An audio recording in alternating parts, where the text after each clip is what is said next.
When deputies pulled up to the abandoned sedan outside Gap, Pennsylvania, the engine was still running. The hazard lights were blinking like a heartbeat. The driver's door was wide open, and the only thing missing was the woman who owned it. But when the officers stepped toward the tree line to start searching, they heard something that didn't belong in the report. Slow footsteps circling them in the dark, keeping pace, stopping when they stopped, like someone was still out there watching. And the strangest part is this. The footprints they found led straight into the woods, and then suddenly ended, as if the ground itself decided to erase what happened next. Before we get into this case, I want you to listen closely. Because what happened outside Gap, Pennsylvania wasn't just another missing person story.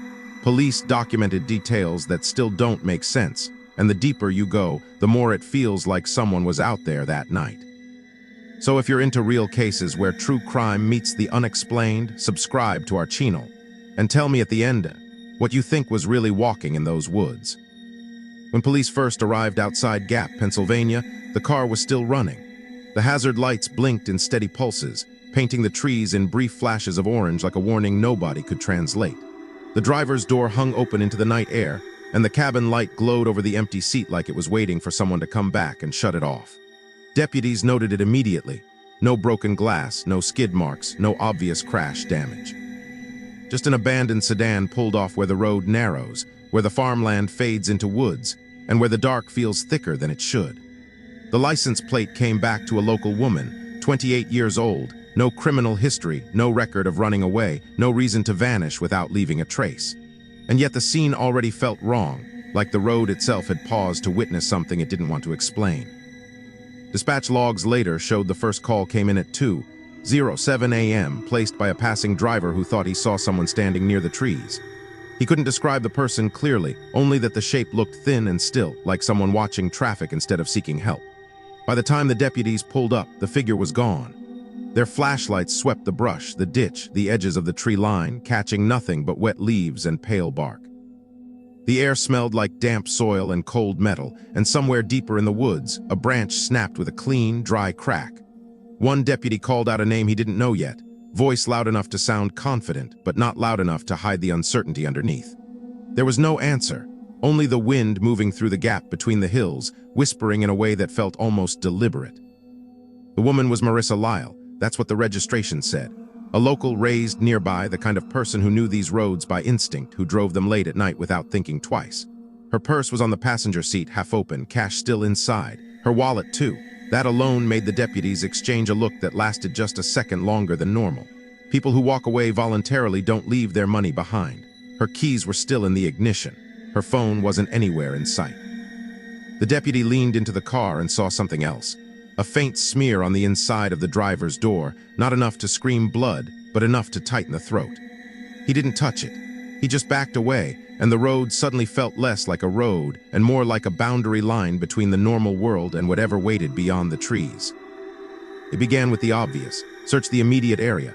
Check the ditch line for a body, check the brush for signs of a fall, walk the shoulder with flashlights low, scanning for dropped items, a shoe, anything. Every few steps, the gravel crunched under their boots, loud in the silence. They called her name again and again, and each time it came back to them swallowed and thin. Then one of them found the first footprint. It was pressed into soft mud beside the brush, clean enough to see the tread pattern. A woman's shoe. Deep heel impression, a forward step, then another, and another. The prints moved away from the car in a straight line, leading toward the tree line like a decision already made. It didn't look like wandering. It didn't look like confusion. It looked like someone walking with purpose into a place where the light didn't want to go. The deputies followed slowly, careful not to destroy what they might need later, flashlights sweeping ahead like thin white knives. The woods here weren't dense in the way forests are in movies. They were worse, sparse enough that you could see shapes between the trunks, but crowded enough that every shadow had somewhere to hide. The ground dipped slightly, forming a natural corridor locals called the Gap, where the trees leaned inward and the air turned colder even in mild weather. The footprints led right into it. And then about 20 yards in, they stopped.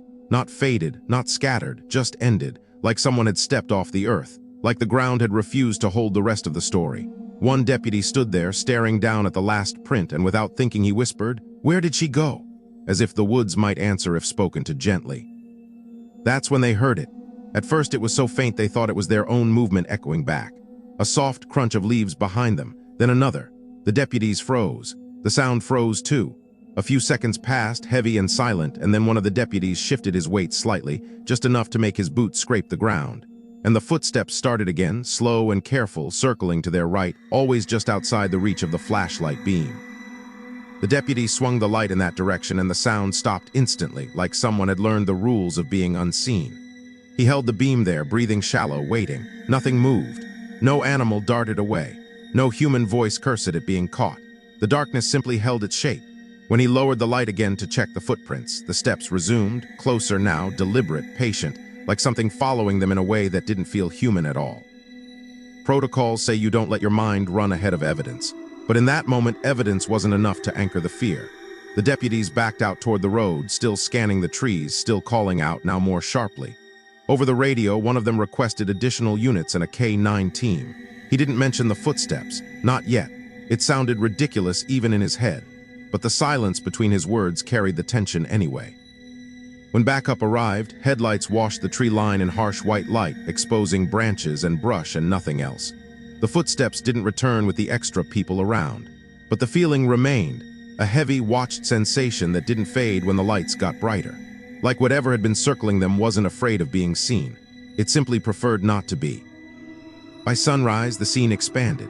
Yellow tape, evidence markers, photographs of the footprints taken from multiple angles. A search grid drawn on maps spread across a patrol car hood. Volunteers from local fire departments showed up, wearing reflective gear that looked too bright for a place this dark. A command post formed near the pull-off, radios buzzing, coffee steaming in paper cups, the strange normalcy of emergency work settling over something that wasn't normal at all. Marissa's family arrived just after 8:00 a.m. Her mother stepped out of the car holding a folded sweatshirt like she grabbed it without thinking, as though warmth could be delivered through cloth alone.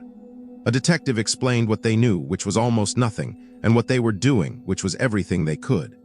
But every time he spoke, his eyes drifted toward the tree line, toward the gap where the footprints ended, as if he couldn't stop picturing how easily a person could be erased out there. The K-9 handler walked his dog to the last known print. The dog sniffed, tail stiff, then began pulling forward fast, confident, trained to chase the invisible thread of humans sent through terrain that confused most people. It moved toward the gap, nose low, paws steady. Then it stopped so abruptly the handler nearly stumbled. The dog's ears lifted. Its body went rigid. A low whine escaped its throat, the kind of sound animals make when instinct overrides training. The handler tugged gently, encouraging it forward, but the dog refused, backing away a step, eyes locked on the dark corridor between the trees as if something stood there that the humans couldn't see. The handler looked up, unsettled, and murmured something under his breath that didn't make it into any report. Because how do you document the fact that the dog seemed afraid of the woods itself? Investigators began asking the questions that always come next. Who was she with? Was she arguing with someone? Did she stop for gas? Was she drinking? Did she make a call? They pulled phone records quickly, but without the device in hand, it was just numbers and timestamps. They checked nearby cameras, but this part of the road had no homes facing it, no businesses, no convenience stores with glowing signs and security footage. It was a blind spot, the kind of place where things happen and no one can swear they saw them. One deputy walked back toward the car and noticed something small near the driver's seat. A single hairpin on the floor mat, half covered in dirt. It might have been hers. It might have meant nothing.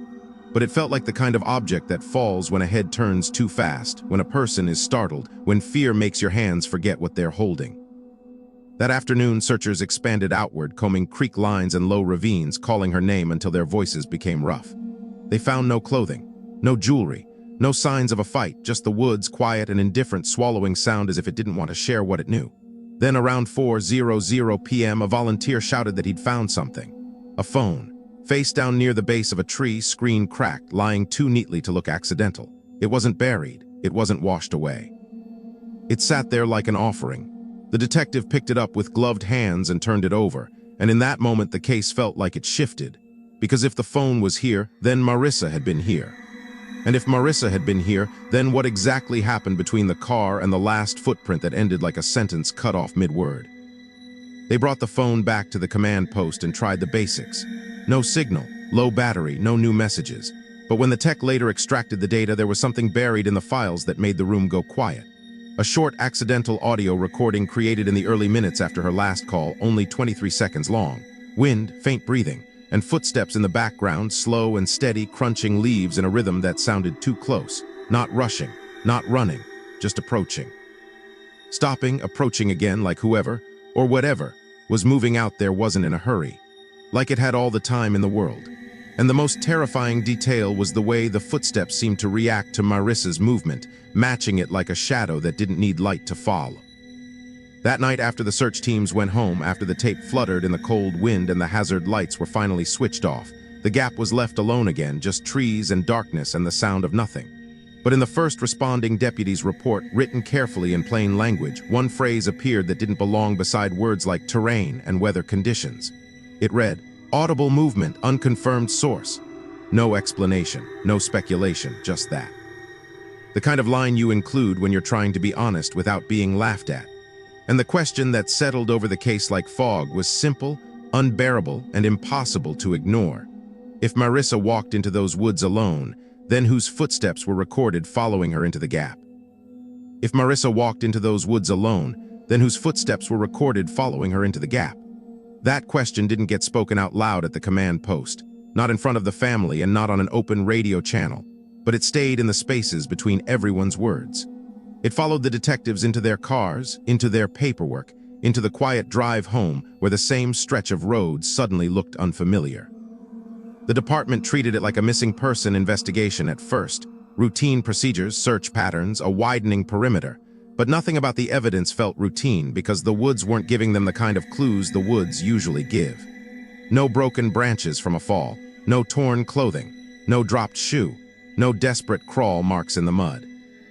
Just that trail of footprints that ended too cleanly, and that phone recording that sounded like someone was there with her, close enough to be heard breathing through the trees. The next morning, the gap filled again with motion and noise. Searchers returned with ropes, drones, thermal imaging, and K9 units that pulled hard at their leads until they reached the same point, and then hesitated like they'd hit an invisible wall. One handler tried to laugh it off, calling his dog stubborn, but his face didn't match the joke. The animals weren't confused. They were resisting. It wasn't that they couldn't track her scent, it was that they didn't want to. One deputy walked behind the teams with a notepad, documenting zone progress and times, but he kept glancing over his shoulder, feeling childish for it and doing it anyway. The gap was quiet in the daylight, almost ordinary, but every few minutes the wind moved through the trees with a sound like slow steps, and you couldn't tell if it was nature or something pretending to be nature just well enough to pass.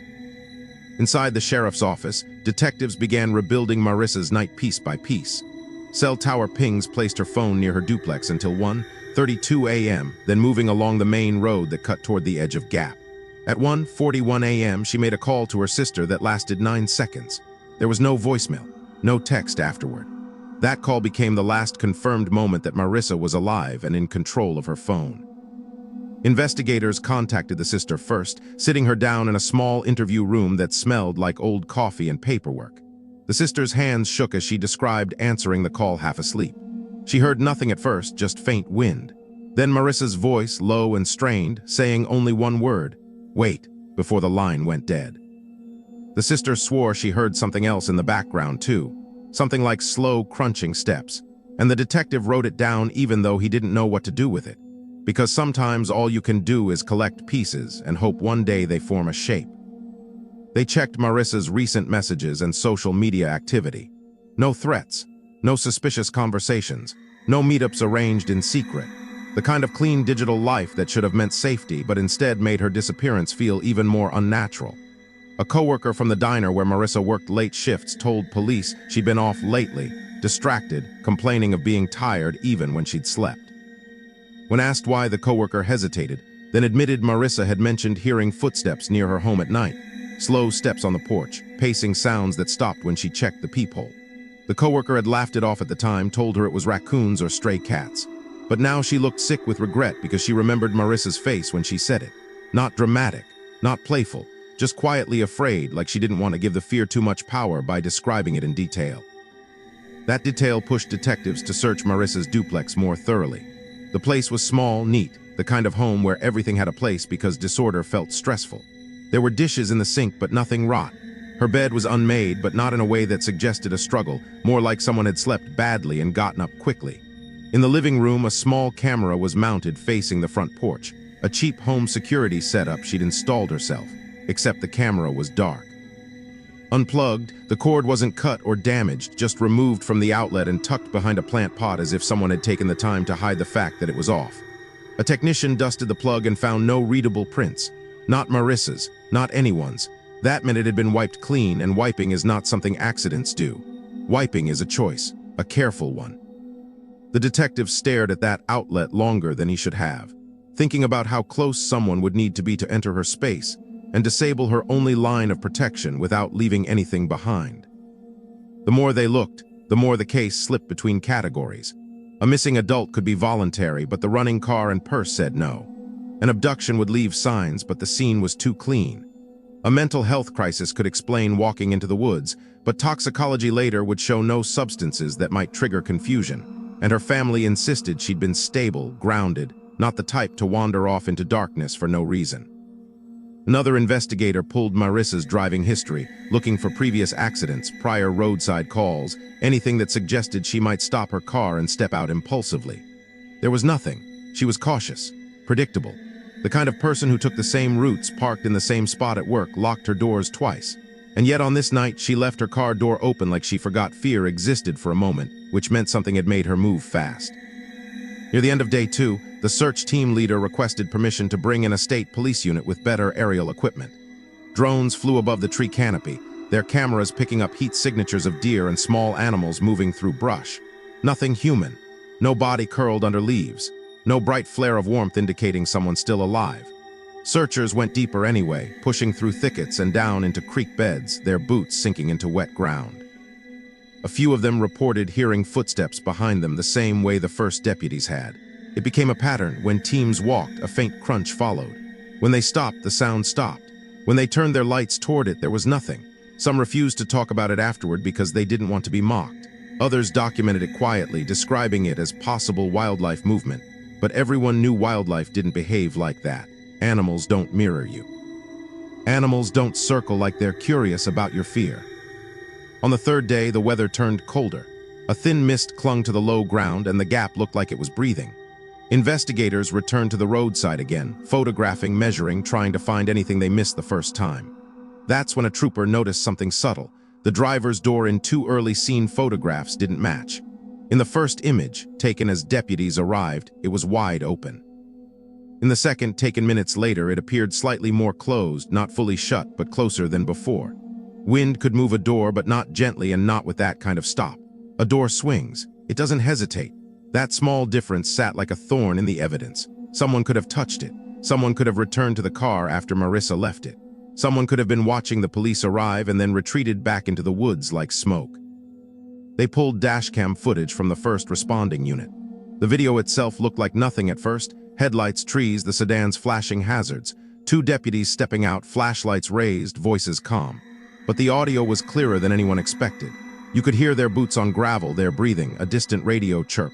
And underneath it all, faint but distinct, were footsteps that didn't belong to either deputy. They were softer, like wet leaves being crushed under something careful. They moved when the deputies moved. They paused when the deputies paused. It sounded less like someone running away and more like someone pacing them through the trees, matching them the way a hunter matches prey, staying just outside the light, never rushing because it didn't need to.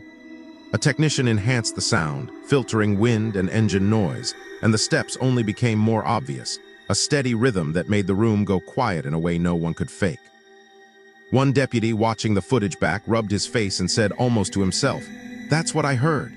It wasn't triumph, it was dread, because hearing it again meant it wasn't imagination, it wasn't nerves, it wasn't the mind playing tricks. It was real sound captured on official equipment, which meant someone or something had been there on that road with them, close enough to be recorded and still invisible. In the final seconds of the dashcam clip, one deputy turns toward the gap and shines his flashlight deeper between the trunks. For half a second, the beam catches something pale at shoulder height, too tall to be a stump, too still to be an animal. It could have been fog. It could have been a branch reflecting light. But it had the outline of a person standing perfectly motionless, like it was waiting to see if the light would find it. The deputy freezes and you hear him whisper into his radio, "Did you see that?" Then nothing. No reply. Only the sound of his breath and the faint crunch of footsteps retreating deeper into the trees. After that footage surfaced internally, the case changed tone. It wasn't just a missing person anymore. It was a scene with a second presence, unidentified, unconfirmed, but repeatedly suggested by sound, by movement, by patterns too intelligent to dismiss. Detectives kept the footage tight, not released to the public, because panic spreads fast in small towns. But within the department, the questions started multiplying. If there was another person out there, why didn't they leave clearer tracks? Why didn't they speak? Why did the footsteps stop the moment a flashlight turned toward them, like they understood what light does, like they knew exactly how to remain a rumor instead of evidence? By late afternoon, they expanded the perimeter again, pushing toward the creek line behind the gap where the ground dropped and the forest became slick with mud. Teams moved slowly, stepping around puddles, scanning for anything unnatural.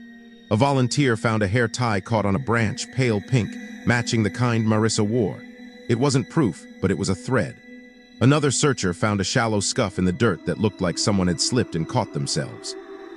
Then near one of the deeper bends where the creek ran black under roots, a deputy found drag marks, not long, not clear, but just enough disturbance to suggest something heavy had been pulled or rolled. It ended near the water's edge. The deputy stood there staring at it, feeling the cold crawl up his spine because the creek didn't look dangerous. It looked small, ordinary, but something about that spot felt like a mouth. As dusk fell, the search paused. Floodlights were set up. Radios crackled. Marissa's mother refused to leave the command post, sitting in her car with the seat reclined, staring at the trees as if staring hard enough could force the truth out. The detective in charge told her they were doing everything possible, and she nodded like she understood, but her eyes were hollow with a kind of grief that begins even before confirmation arrives. In the quiet between shift changes, one deputy admitted to another that he didn't want to go back into the gap at night. He said it casually like a joke, but his hands were shaking as he lit a cigarette. The other deputy didn't tease him. He just stared at the woods and said, "Me neither." Because both of them knew something that couldn't be written into a report. The gap didn't feel empty. It felt occupied. And if Marissa had walked into it alive, then whatever followed her in that recording might still be out there now, listening for the next set of footsteps to join it. It felt occupied. And if Marissa had walked into it alive, then whatever followed her in that recording might still be out there now, listening for the next set of footsteps to join it. The night search began anyway, because procedure doesn't stop for fear, and because families don't sleep while someone they love is missing. Floodlights turned the roadside pull-off into a harsh, artificial island of brightness, but the light couldn't reach far into the woods. Past a certain point, everything became blue-black again, tree trunks swallowing the beam like it was nothing. Deputies rotated in pairs, stepping into the gap with radios clipped close and flashlights held high, calling out Marissa's name in voices that sounded steadier than they felt. The ground was slick from daytime mist, and the leaves underfoot made every step loud, a constant reminder that anything out there could hear them coming long before they could see it. Just after midnight, one of the search teams reported a possible sighting near the creek sink. A volunteer claimed he saw a pale shape between trees, motionless at the edge of his flashlight beam. He thought it was a person at first, a figure facing away. When he called out, the shape didn't turn. It didn't run. It simply wasn't there a second later, as if it had stepped backward into darkness without making a sound. The volunteer's voice shook when he relayed it over the radio. The response from command was calm, professional, instructing them to hold position and wait for backup. But the silence after the call felt heavier than the words. In the logs later, the note would be reduced to something sterile, unconfirmed visual, no contact. But out in the trees, where fear became physical, nobody could pretend it was nothing. By morning of the sixth day, exhaustion had set in. Searchers moved slower. Voices became quieter. The woods looked unchanged, as if they had been searched 100 times already and still refused to give anything back. The command post was filled with discarded coffee cups, damp gloves, mud-caked boots lined in rows near vehicles. Detectives sat inside warm patrol cars staring at maps, tracing lines that led nowhere. That's when the call came in from a hunter on private land behind the gap. He'd been checking a trail camera and walking the creek line when he noticed something caught against a fallen log in shallow water. He said at first he thought it was a deer carcass. He said he didn't realize it was a person until he saw hair. And then he said something that made the dispatcher's voice drop. "It's a woman. I think she's dead." The kind of sentence that changes the temperature of every room it enters. The recovery was careful, methodical, quiet in the way death makes people quiet even when they've seen it before. Deputies sealed off the creek area and photographed everything before moving her. The body was face down, partially submerged, clothing dark and heavy with water. Her shoes were still on. That detail stood out immediately because shoes are usually the first thing lost in moving water, and these were still tied like she'd stepped into the creek deliberately or been placed there with care. A medic confirmed there was no pulse, no warmth, only the stiff reality of time passing. When the coroner's office arrived, they spoke in low voices, and nobody said Marissa's name until identification was confirmed, as if speaking it too early could make it more real. At the morgue, the autopsy answered some questions and opened worse ones. The official cause of death was listed as drowning, water in the lungs, no gunshot wounds, no stab wounds, no catastrophic injuries. On paper, it was the kind of conclusion that could close a case quickly, the kind that could be called a tragic accident in the woods at night. But the manner of death was ruled undetermined, which was a quiet confession that nothing about this felt clean. There were minor abrasions on her ankles and calves, small scratches consistent with moving through brush, tiny wood splinters embedded in the skin. Her hands showed no heavy defensive wounds, no broken nails, no bruising that screamed struggle. Yet her injuries told a story of movement, of being forced through terrain quickly enough to scrape and tear, like she wasn't calmly walking, like she was trying to get away from something she didn't want behind her. The creek itself became the next problem. Investigators returned to the exact location where she was found and measured the depth. In most places, it barely reached a knee. The sink, where her body had been caught, was deeper. Dark water pooled under roots where the creek bed dropped suddenly. But it wasn't deep enough to swallow a person easily unless they were disoriented, restrained, or exhausted beyond reason. That led to the simplest question with the hardest implications. How does a healthy adult drown in a creek that's shallow without a struggle, without claw marks in the mud, without obvious signs of violence? The coroner didn't offer theories. That wasn't his job. He documented what he saw and left investigators to carry the weight of what it might mean. Detectives searched again for physical evidence that would force the case in one direction. They checked her clothes for tears consistent with being grabbed. They collected fibers and soil samples. They photographed every scratch. They tested her for drugs and alcohol. Toxicology returned clean enough to remove easy explanations. No heavy intoxication, no sedatives, no drugs that would make her wander into freezing water without understanding the danger. That result should have been relief. Instead, it made everything worse.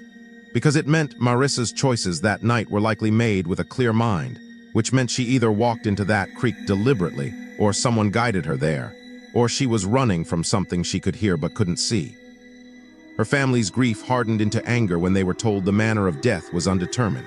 Undetermined felt like abandonment, like paperwork replacing justice. Her mother demanded answers that nobody had. Her sister demanded to know why the porch camera had been unplugged, why the phone was found like it was placed, why the footprints ended. Detectives could only tell them the truth. There was no suspect, no clear cause, and no clear timeline. The department held a brief press conference, careful with language. They said the death was under investigation. They asked for tips.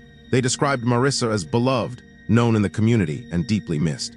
But they avoided mentioning the audio recording. They avoided mentioning the dashcam footsteps. Because once the public hears a case contains something that sounds impossible, it stops being an investigation and becomes a myth, and myths attract people who don't care about the dead. Behind closed doors, the investigative team debated theories that ranged from human to unthinkable. Could someone have lured her out of the car? Could she have met someone there willingly, then panicked? Could there have been an accident followed by concealment? They reviewed phone records again and found one oddity. Her last call to her sister was placed from a spot near the gap, but the phone itself was later found farther inside the woods near the tree line. That meant it traveled after the call. Either Marissa carried it deeper or someone else did. And the accidental recording, those 23 seconds of footsteps, suggested she wasn't alone during that movement. The tech who listened to it more than once said the steps sounded too controlled, too slow for someone running. More like someone pacing, circling, letting her know they were there, letting the fear build. He said it sounded like a presence that wasn't trying to hide completely, just trying to remain unseen. The timeline became a knife edge. If Marissa left her home around 1:30 a.m., made the call at 1:41, and her car was found around 2:00, that left minutes, small, tight minutes where everything happened. Yet the estimated time of death window from the medical examiner didn't line up cleanly with those timestamps. Cold water and low temperatures made precision difficult, and investigators tried to rationalize the discrepancy as normal forensic uncertainty. But even small misalignments can matter. It raised a chilling possibility. that the phone's movement and the recorded footsteps might not belong neatly to the moment she died, that they might be the echo of something continuing after her last conscious actions, something still moving in those woods while the rest of the world believed the story was over. Then came the moment the case truly refused to behave like a normal drowning. A detective re-examining the phone data noticed that the accidental audio file wasn't the only strange artifact. There were 2 brief screen activations after the last call, both lasting less than a second, like the phone had been handled and the screen lit up accidentally. No unlock, no further calls. Just the screen waking in the dark twice at 1:49 and 1:53 a.m. That meant the phone was in motion during those times, touched, shifted, activated by pressure or contact. The detective stared at those timestamps for a long time because it meant someone carried that phone deeper into the woods for at least 12 minutes after Marissa's last contact with her sister. If Marissa was alive, why didn't she call again? If she was alive, then who was touching her phone? Investigators returned to the Gap once more with a forensic mapping team. They scanned the area around the last footprints, around the tree where the phone was found, around the creek sink. They found partial impressions that didn't match Marissa's shoes, faint, inconsistent, as if a second set of prints had been made by someone stepping carefully, avoiding soft ground, trying not to leave a trail. They weren't clear enough to cast. They weren't clear enough to swear in court. But they were enough to haunt the detectives who saw them. Because if a person had been there, moving quietly, then the case was criminal. And if a person hadn't, then what exactly was making footsteps follow her through those woods and then vanish when the light turned toward it? The department kept the file open. They had to, but with no suspect and no definitive manner of death, the investigation slowed. Tips came in, some wild, some cruel, some genuine. Psychics called the station. Internet strangers demanded footage. Locals whispered about the Gap the way small towns whisper about places that feel wrong. And every time someone drove past that section of road at night, hazard lights blinking on their own car, they remembered Marissa's sedan left running like a heartbeat with nobody inside. They remembered the footprints that ended too cleanly. They remembered that audio recording, footsteps circling in the dark, patient and close. And the question became less about how she died and more about what else was out there with her. Because if it happened once, why did it feel like it could happen again? Why did it feel like it could happen again? That question lingered in Gap long after the creek settled back into its normal flow and the search tape was rolled up and thrown away. In small towns, tragedy doesn't vanish when the news cycle ends.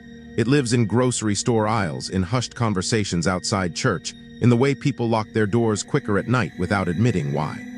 Marissa Lyle's name became something people spoke softly, as if the woods might hear it. And for investigators, the case stayed open in a technical sense, but it also stayed open in their heads, because even the ones who believed there had to be a human explanation couldn't ignore how the evidence behaved.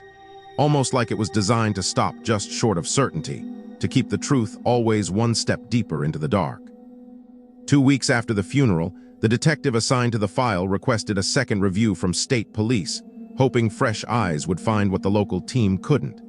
They re-examined the dashcam footage, this time with an audio specialist who worked traffic collisions and officer-involved incidents. He treated the sound like a puzzle, stripping frequencies and isolating motion patterns. He confirmed what everyone already feared. There was an additional set of footsteps in the recording that could not be attributed to the deputies' movement, and the cadence didn't match animals. The steps were too evenly spaced, too consistent, the weight distribution sounding like bipedal movement, but the specialist wouldn't say human. He couldn't. He said unidentified, a word that felt clean enough to write down, but not clean enough to make the fear go away.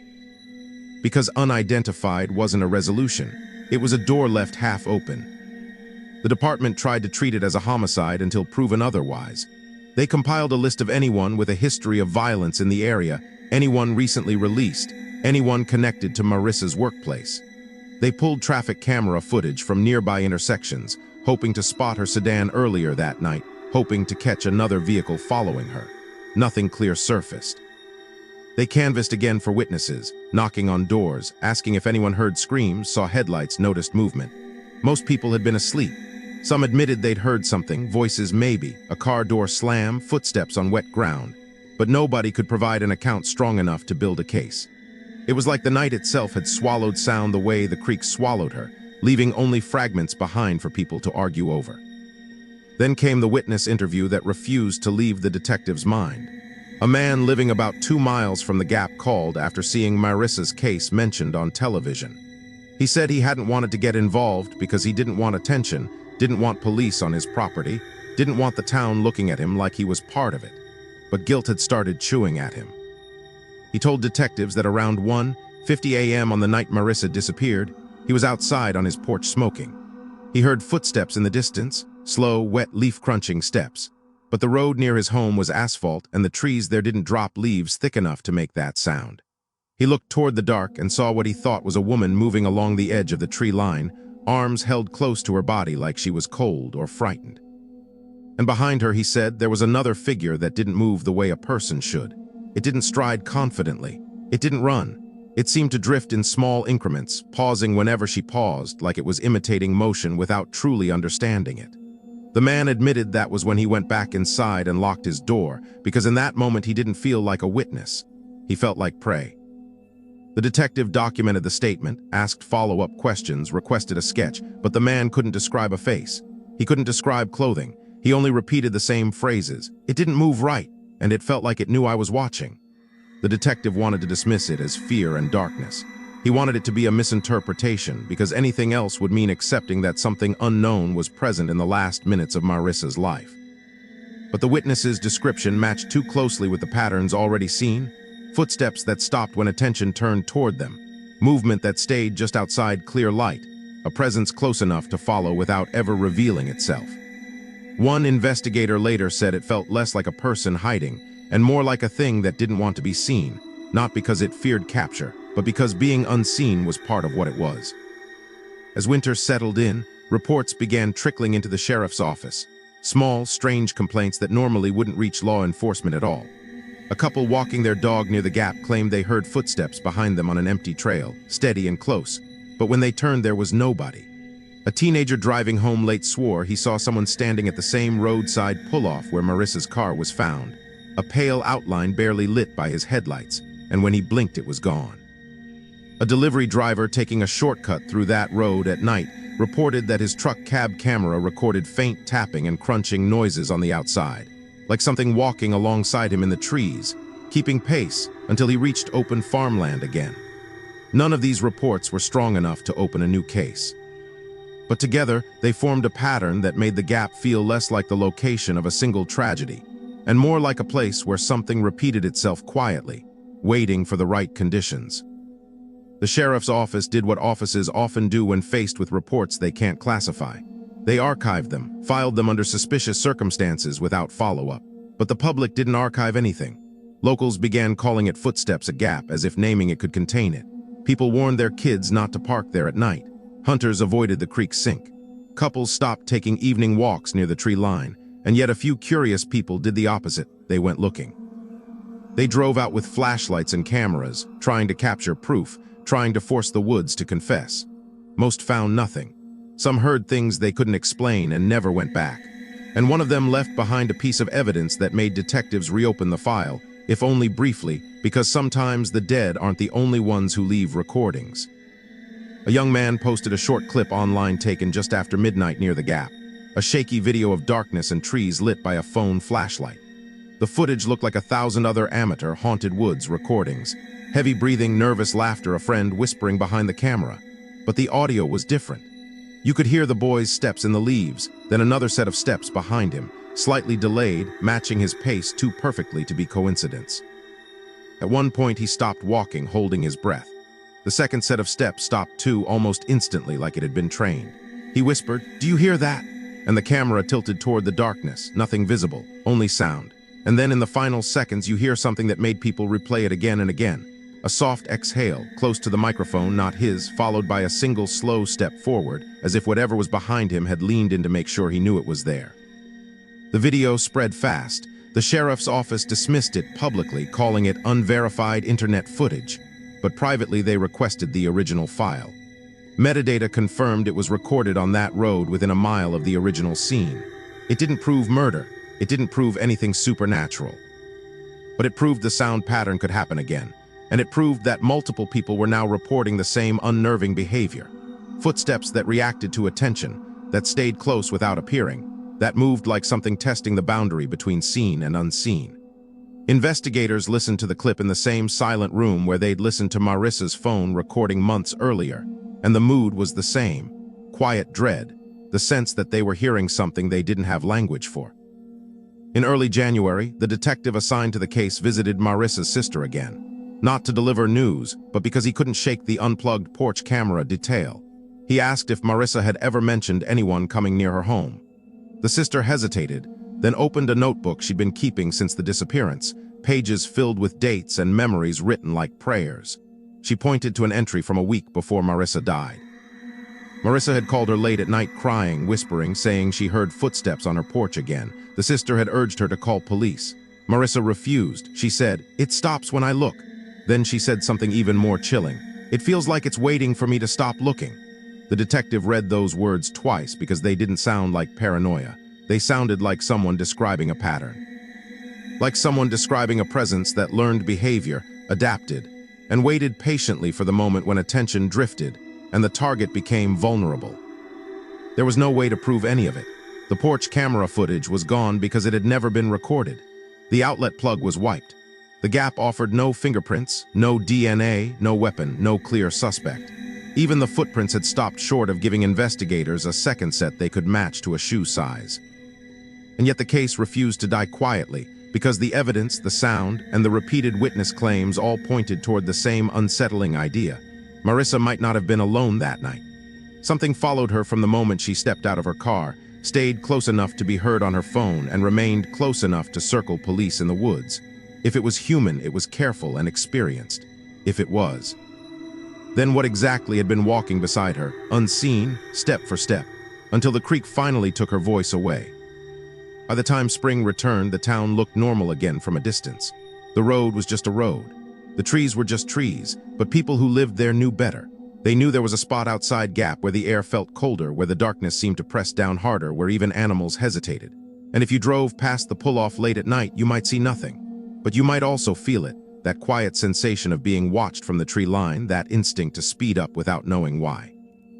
Because once you've heard about footsteps that stop when you look, you start wondering what happens when you finally stop looking for good. What happens when you finally stop looking for good? That question became the most terrifying part of the entire case because it wasn't just about Marissa anymore. It was about the idea that something could exist on the edge of attention, quiet, patient, responsive, something that didn't need to sprint or attack openly because it knew people eventually get tired. They blink, they look away, they go home, and then the dark belongs to whatever stayed behind. In the months after Marissa's death, detectives noticed how quickly the town tried to return to normal, how the world demanded closure even when none was available. But the file on Marissa Lyle didn't close. It thickened. Every report of footsteps near the Gap was added to the binder, every caller logged, every shaky voice heard over the phone noted with time and date. It started to look less like a single tragedy, and more like an ongoing pattern that didn't care how many officers investigated it. The sheriff's office brought in a behavioral analyst from a nearby jurisdiction, not officially, not as a headline-worthy consultation, but as a quiet attempt to understand the human side of what might have happened. The analyst reviewed Marissa's habits, the timeline, the physical evidence, the audio. His conclusion was cautious. If a human offender was responsible, they likely knew the area and understood how to control fear without using obvious force. He pointed out the unplugged porch camera as the most criminal element in the case, because it suggested premeditation and surveillance. It meant someone had been close enough to Marissa's home to interfere with her sense of safety, and careful enough to do it cleanly. But then he listened to the dashcam footsteps and paused, eyebrows tightening, because control was one thing, yet these footsteps didn't sound like someone running, hiding, or panicking. They sounded like someone pacing. Like someone who wanted to be heard but not seen. The analyst didn't say supernatural. He didn't say ghost. He only said one word that felt strangely worse: conditioning. As if Marissa had been trained over time to fear the sound of steps more than the sight of a person. That theory pushed detectives back into Marissa's earlier life, looking for a prelude. They interviewed neighbors again, this time not about the night she vanished, but about the weeks before. Several people remembered small details they hadn't thought mattered at first. One neighbor said Marissa started leaving her porch light on all night. Another said she stopped sitting outside in the evenings like she used to, always rushing indoors as soon as she parked. A man who lived across the street mentioned hearing her front door lock click twice, sometimes 3 times, like she couldn't trust herself to stop. When asked if he ever saw anyone suspicious around her duplex, he hesitated and said no. But he admitted there were nights he heard footsteps on her porch, 2 slow, pacing steps, then silence.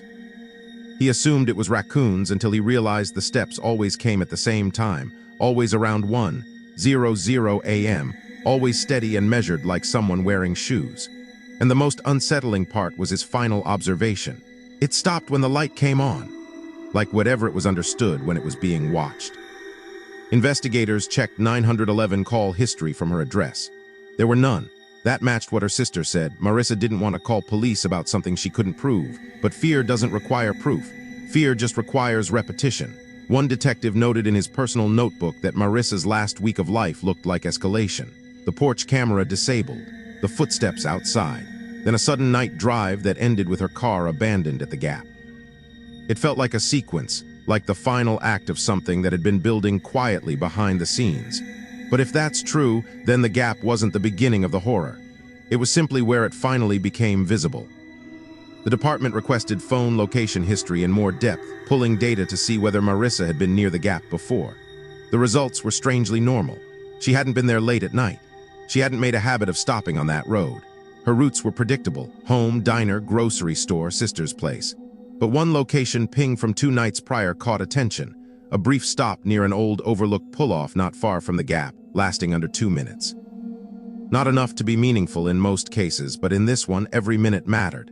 It suggested she may have pulled over briefly, maybe to check something, maybe because she felt followed. It also meant the Gap Road wasn't entirely new to her that week. She had been near it before, and that raised the possibility that the road wasn't random, that she might have been drawn there. A forensic tech re-examined Marissa's car and found something that didn't make headlines but changed the mood of the case. On the rear passenger door handle, they found a faint smear consistent with someone touching it and then wiping it, leaving almost nothing behind. Too thin for a clear print, too deliberate to be accidental. It suggested someone might have accessed the vehicle, not from the driver's side where her own prints would be expected, but from behind, like someone approaching from the shadows. Again, it wasn't proof. It wouldn't stand alone in court, but it was another sign of careful contact, another hint of someone who wanted access without leaving a signature. The detective stared at the photo of that smear for a long time, thinking about the audio of footsteps, thinking about the way they seemed to move like a shadow, and he wondered how many crimes get away with themselves simply by staying too quiet to be seen. Then there was the creek sink itself. A week after the recovery, a team returned to search the area for anything missed, anything discarded or hidden. They found nothing. But one deputy noticed a strange detail carved into a tree about 20 yards from where the phone was found. It wasn't fresh graffiti. It was old, weathered, barely visible beneath layers of bark growth. A simple mark, 2 parallel lines and a small curve beneath them, like a symbol someone had repeated over time. Nobody knew what it meant. It could have been a hunter's mark. It could have been meaningless. But the deputy photographed it anyway because in a case like this, even meaningless things feel like clues. And when the photo was shown to an older resident during a community tip meeting, the man's face changed. He said he'd seen that mark before, years ago, when he was a teenager. He said the older kids used to warn them about the gap, told them not to go in there at night because something walks behind you. The man laughed nervously when he said it, like he didn't believe his own memory, but his voice trembled at the end. Because warnings don't survive decades unless they're fed by something real.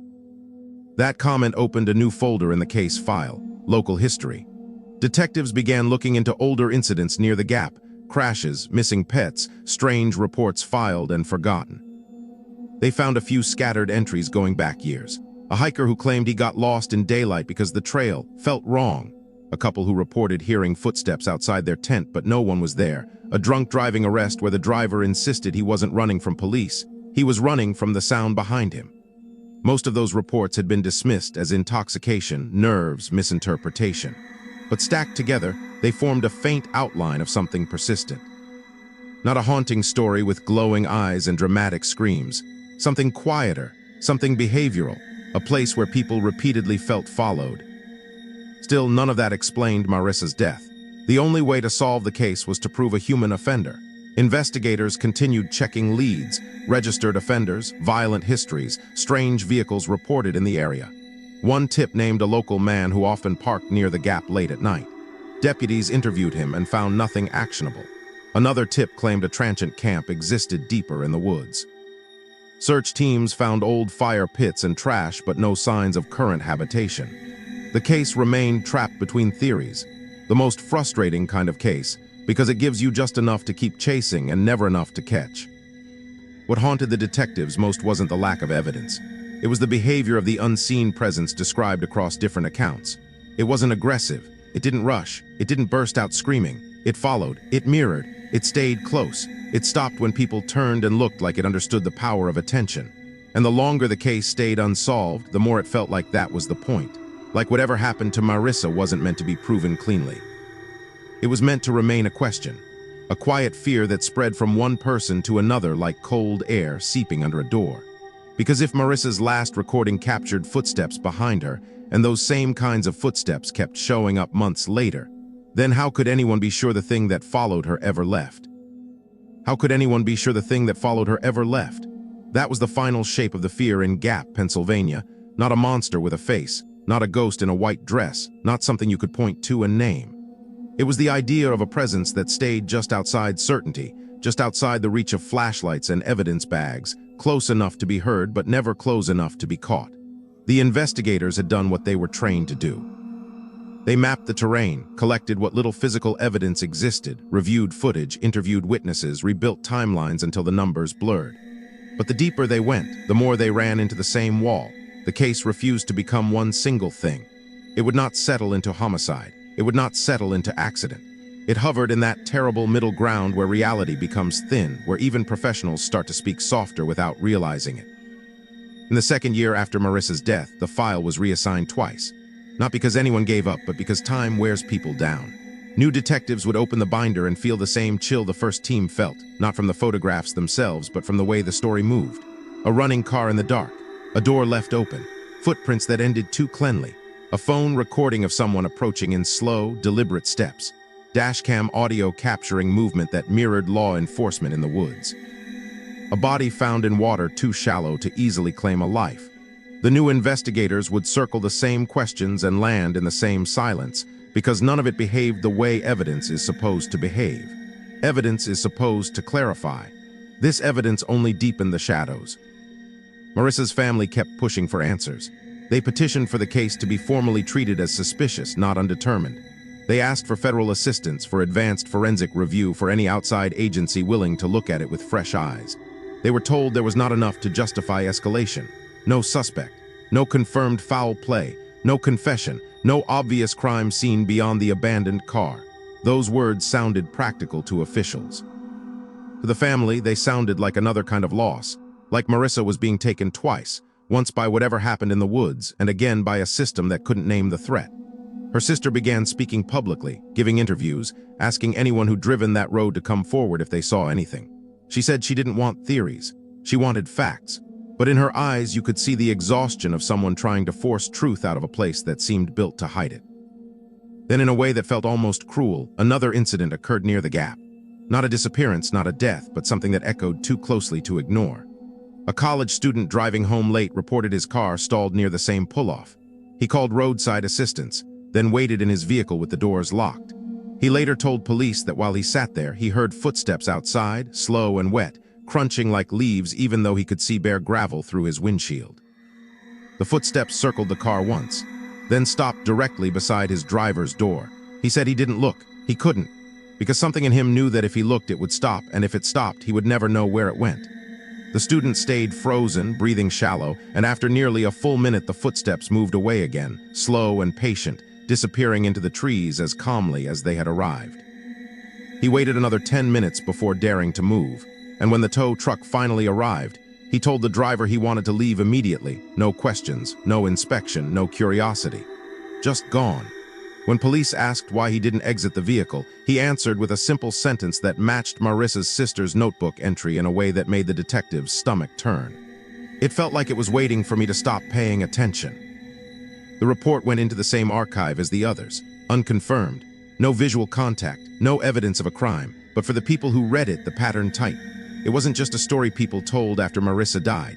Something was still happening there in small, deniable moments, just enough to remind everyone the Gap hadn't finished with them. Officers driving that route at night began choosing different roads when they could.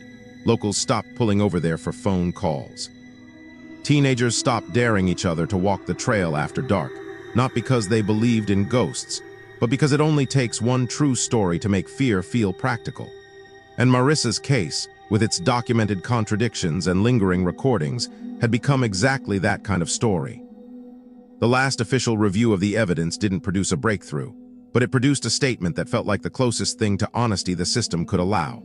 In an internal note, a detective wrote that the case contained multiple unexplained auditory anomalies and witness accounts of perceived pursuit. And while the note offered no conclusion, it recommended continued monitoring of reports near the gap in case a pattern developed that could point to a human offender. It was careful language. Professional language, but between the words was something raw, the acknowledgement that something out there behaved like a pursuer, even if nobody could prove it wore a human face. And that left the case hanging where it began, at the edge of the woods, where a woman's footprints ended without explanation.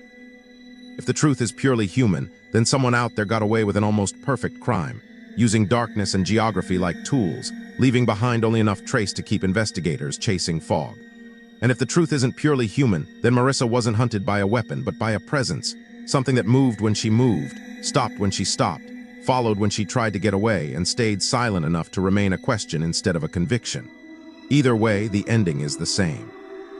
Marissa never came back down that trail.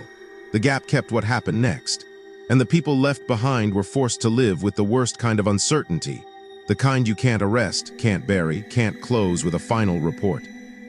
Sometimes late at night, when the wind is right and the leaves are wet, drivers still swear they hear it when they pass that stretch of road. Not a voice, not a scream, just slow footsteps somewhere beyond the headlights, keeping pace in the darkness like a shadow with weight. Maybe it's nothing, maybe it's an animal, maybe it's nerves, or maybe it's the echo of something that learned long ago that the easiest way to stay powerful is to stay unseen. Because if it never shows its face, it never has to be explained. And that's what makes Footsteps at Gap such a hard story to put away. Not because it proves the paranormal, not because it promises a killer hiding behind every tree, but because it shows how thin the line can be between a crime scene and a haunting, between evidence and silence, between what we know and what we feel in our bones when the dark gets too quiet. Marissa Lyle's name deserves more than a checkbox that reads undetermined. It deserves an answer. But until that answer arrives, the gap remains what it has always been. A narrow cut in the woods where footsteps are heard, lives are changed, and the truth stays just out of reach, waiting. So I'll leave you with this.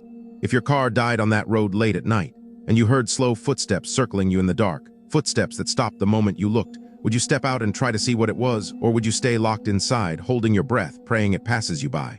If you want more real cases where true crime and the unexplained collide, follow same scary stories, because some mysteries don't end when the search does. They just learn how to stay hidden.